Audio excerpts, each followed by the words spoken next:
Two. All right, so let's take a look at an example or two real fast here, just to make sure that we can handle these situations and functions. Evaluating a function right here where the x is 5, so we have a domain value of 5, input value that we're going to clearly go ahead and substitute that in. Again, as soon as they assign a value to x, I mean, it's really not even a variable anymore right there. We can go ahead and substitute out the x, put 5 in its place, and then the function will do the rest.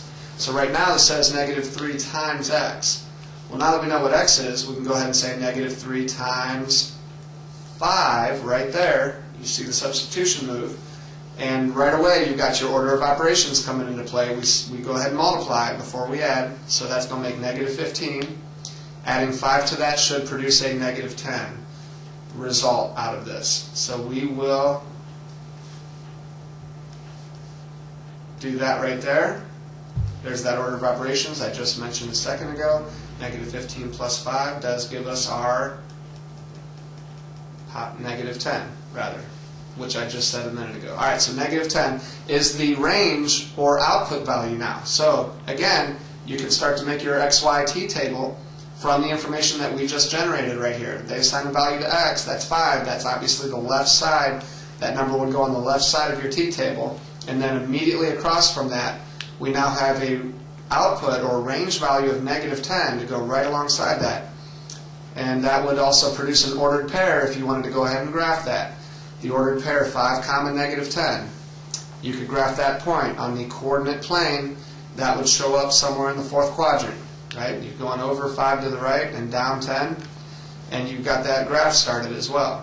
So a lot of things that are going on with functions are tied together here. Okay, so another example. We got the f of x is 43, showing f of x equals 9x minus 20.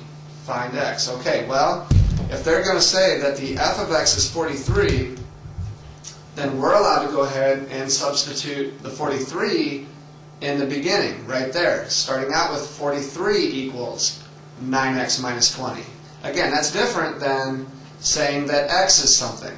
If they flat out say x is something, then we can go ahead and substitute that something in for x immediately. But if they say the f of x, the function, equals 43, then they're essentially saying that y is now equal 43, not x. So be careful there, and remember that f of x is the same thing as y. So we would actually pull out the f of x in the very beginning of this function, pull that out, put 43 in its place. Again, that's a substitution move that you're allowed to do in this case.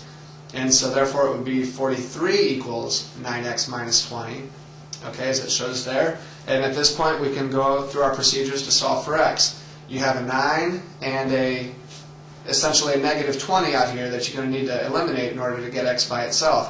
Well, if we remember our strategies for solving equations, you're going to want to save the variable for last, so you'd want to attack that -20 first. We're showing subtraction, so the first move would be to do the opposite. Again, you need to always do the opposite of what is shown to eliminate your number that you're trying to get rid of. So in this case, adding 20 would be a very strategic move to do in this case to get x by itself. We are going to solve right there, showing a -20, so we add 20 to both sides right there. That's going to leave us with 63 equals 9x. And at this point, you can just ask yourself, okay, well, 9 times what equals 63?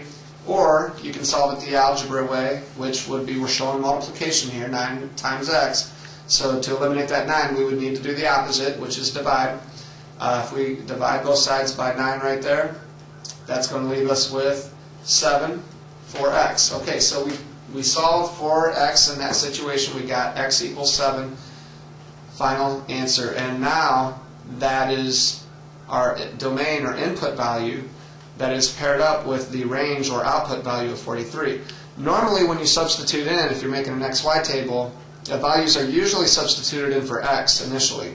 In this case, this is a bit of an exception. They're assigning a value to the y, or the f of x. So that needed to, it's kind of backwards on this problem, but sometimes you need to do that. You're putting in the y value or range value in first, then solving for the domain value. You just have to keep your eye out for that. Okay, I think that's going to about wrap things up for the functions unit. I hope we were of some help to you, and again, feel free to revisit some of the former lessons that we've worked through and for more details, and of course you can get them off the website as well. Thank you for your time and attention.